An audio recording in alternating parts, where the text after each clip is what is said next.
இவங்க 5 பேரும் எப்படி நம்ம கொள்கை தலைவர்களாக ஆனாங்க, எந்த அடிப்படையில் ஆனாங்க? ஃபர்ஸ்ட், தந்தை பெரியார். பெரியார்னாலே கடவுள் மறுப்பு கொள்கை மட்டும்தான் ஒரு சிலர் இங்க அப்படி ஒரு பிம்பத்தை கட்டமைச்சிட்டாங்க.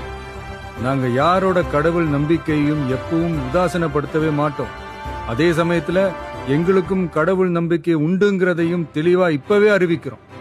சர்வ மத பாதுகாப்புக்கும் சமய நம்பிக்கைகளுக்கும் அரணா இருக்கிறது தான் எங்களோட சமரசமற்ற அடிப்படையான ஆழமான நிலைப்பாடு.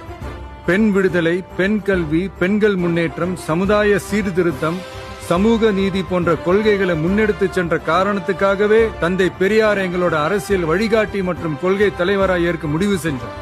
எங்களோட அடுத்த கொள்கை தலைவர் பெருந்தலைவர் காமராஜர். கல்விக்காகவும் தொழில் வளர்ச்சிக்காகவும் அந்த காலத்திலேயே யோசிச்ச உத்தமர் காமராஜர்.